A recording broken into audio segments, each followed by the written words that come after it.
hello guys की खबर আপোনালোকৰ আশা কৰো সকলোৰে ভাল আৰু মোৰো ভালে আজি বহুত দিনৰ মূৰত আকৌ মিনি ব্লগ এটা লৈ আহিছো আপোনালোকৰ মাজলৈ আপোনালোকে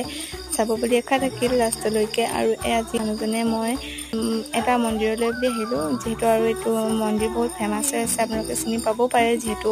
ইনষ্টাগ্ৰামত ৰীলত লৰা ছোৱালীবিলাকে এনেকৈ বনাই আছে গৈ আৰু আমিও সেই বুলি আহিলো চাই যাওঁ বুলি বহুত ভাল লাগিলে জানেনে বাৰু গৈ পিনি আৰু এইবিলাক দেখিছেনে বাৰু ইমান ধুনীয়া পৰিৱেশ আৰু মন্দিৰটো কমপ্লিট হোৱাকে নাই বাৰু বৰ্তমানলৈকে আৰু লাগিব চাগে দিন আৰু মই লং ব্লগ দিছো বাৰু আপোনালোকে তাত গৈ চাব পাৰিব গোটেই ব্লগটো আৰু ইয়া ইমান ধুনীয়া সজাইছে নহয় মোৰ গৈ মনটো কিবা এটা ভাল লাগি গ'ল আৰু এইটো দেখিছেনে বাৰু এইটো কি কয় নাজানো এনেকৈ খুৱাই চালো ভাল লাগিলে আৰু আমি ঘৰলৈ আহিলো আৰু 1 ঘণ্টা 2 ঘণ্টামান থাকিলো আৰু আহি পাই এনেকৈ বৰফ এটা খাই ল'লো ভণ্টি মই আৰু এইপিনে লৈ ল'লো ঠাণ্ডা আৰু যিহেতু বহুত গৰম আছিল ঘৰ আহি পাই আকৌ খাই ল'লো ঠাণ্ডা আজিলৈ ভিডিঅ'টো ইমানেই বাই